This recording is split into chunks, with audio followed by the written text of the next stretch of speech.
Hey guys, and welcome back to Fuddbusters, where we work to correct myths and misinformation in the 2A world. I'm your host, MacLeod. I'm a gun rights lawyer, and I want to talk about 3D printing today. So I was asked to do this video by some of my friends in the 3D printing sphere. Apparently there's a rumor going around that a new law is going to have a significant impact on 3D printing, and it seems that that might not be the case. Let's start with the basics: what making a firearm is, and why it's legal.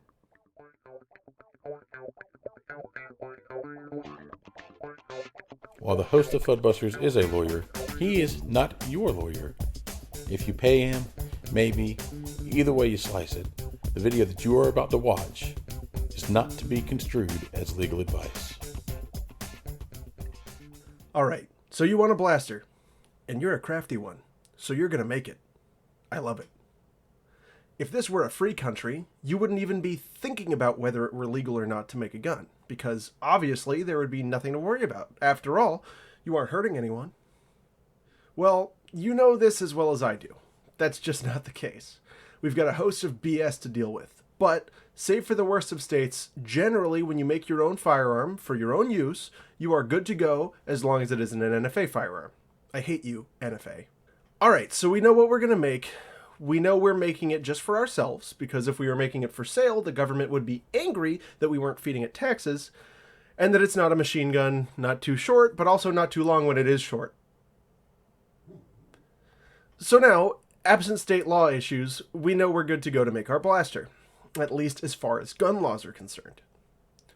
What else then might stand in our way? Intellectual property, of course. Guns and other useful articles may be patent protected, so if we're basing our design on something whose patent has long ago expired, we're good. What about other things, though? Well, there's trademarks, so let's avoid naming it the, Burger King 15, should we decide to sell it later on. How about copyright? That's apparently the source of confusion on this issue, and that's the main thing we're going to talk about today. At the source of this confusion is the Copyright Alternatives in Small Claims Enforcement Act, or the CASE Act. It's jammed into the latest big spending bill. Make no mistake, I'm not saying this thing is roses and mateibas. In fact, personally, I hate the concept of IP generally. That said, all this does is creates a voluntary small claims process for copyright claims under $30,000. Proponents of the act argue that it makes it easier for smaller artists to protect their copyrights without enduring the preposterously expensive federal litigation process. Critics of the law argue that the easier enforcement mechanism might be used as a weapon against ordinary internet users who harmlessly share copyrighted content. So why do some people think this affects your ability to 3D print guns? Well, I think a lot of it has to do with the fact that YouTube puts people in a weird position with copyright. We're constantly threatened with DMCA, copyright strikes, this and that. It kind of leads us to believe that absolutely everything is a copyright threat, and that fair use is our sole shield against it. I don't want to get into a huge discussion on the mechanisms of copyright and fair use, but let me just try to explain really quickly why this has virtually nothing to do with 3D printing. Okay, so patents and trademarks are creatures of statute. Patents protect the design of useful articles, and trademarks are meant to protect the public from fake products.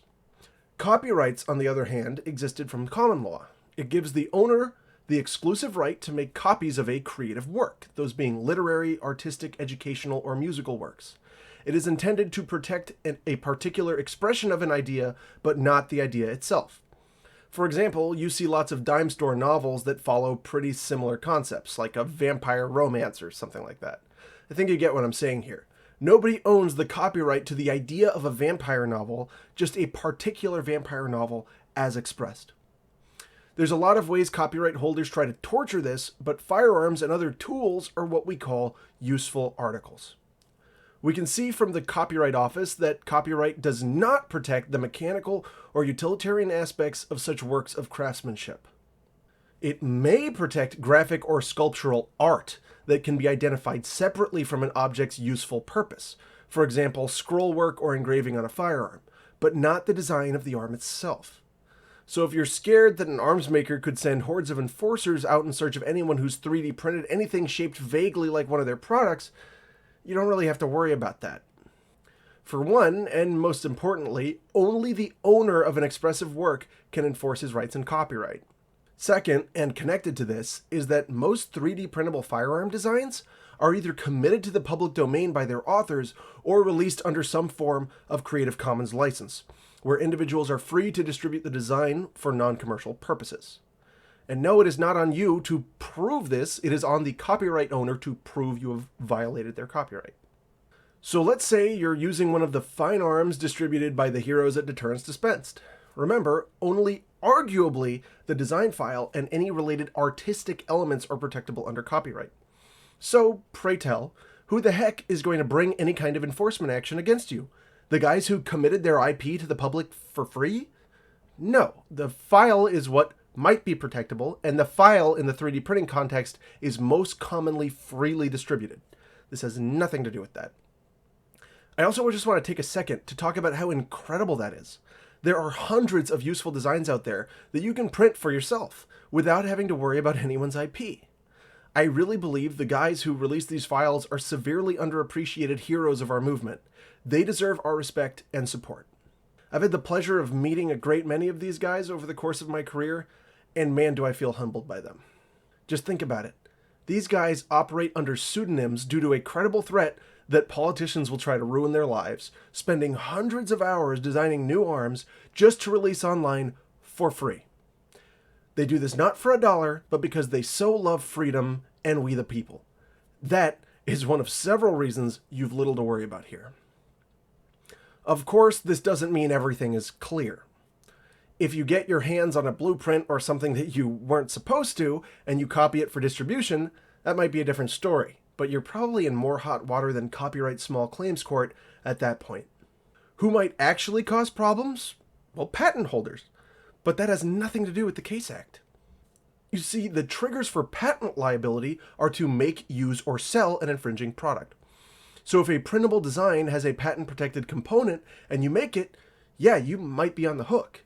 But since all anyone wants to talk about is the AR-15, let me just say there's only one surviving piece of intellectual property on the original AR-15, and that's the word AR-15, a trademark owned by Colt. In short, no. Copyright small claims court are not going to stop you from 3D printing unless you're trying to 3D print protected works of art, I guess. Also, as for the people all worried about memes, that's a more legitimate concern. I haven't dug deep enough into that to give a solid opinion, but I'm not terribly worried. That's kind of outside my wheelhouse, but if you guys want me to do analysis that's outside the 2A scope sometimes, I'd be game. Just let me know in the comments. There are a few other things that were pretty glaring to me that I just want to cover. I heard reference to the possibility that these claims might be being served by email to get lost in a spam folder and thus you not know your subject. That's terrifying. Thank God that's not what's in the law. The law requires that after the board refuse a claim, which they may dismiss for, not being a copyright claim, it is required that the claimant serve the responding party. Service can be accomplished by personal service, i.e. sending a process server to your house or work or whatever. The easier mechanisms for serving corporations, or if you waive service, then it can come by email or regular mail. I don't think this poses a risk of secret claims the way we might be afraid of. Next, of course, is the issue of trash claims, and that if a respondent opts out, they must then get hauled into court. That's not how I read this at all. It seems to say that after you're properly served and you should opt out, the proceeding is dismissed. This would mean that, should you opt out and the claimant thinks they've got a good case, they've got to cash up and sue you all proper just like they had to before. As for concerns about the board being staffed with insiders to basically stack claims against defendants, valid. This is always a concern in tribunals and exactly why I and you should be afraid of them. Like I was saying, this isn't a great law, but it is somewhat, odd to say this kills 3D printing. That's all I've got on this subject, guys. If you want to support the channel and enable more FUD busting, I'd love it if you subscribed, liked, and hit that bell thing. If you want to help more than that, I've got stickers available on my friend Control Pew's site. Link will be in the description. If you guys have ideas for future videos, I love hearing them. Put them in the comments, DM me on the Twitter, or do the Instagram. Whatever, I'll be listening. Thank you guys again all so much for your support, and for watching to the end. This helps my metrics and makes me feel warm and happy. Remember that freaking out without all of the information can cause us to follow laws that don't actually exist. I always say this, but it's important. Anything more than minimum compliance is self-regulation. If you let rumors take your rights away, you've lost your rights with no fight whatsoever. Until next time, y'all take care.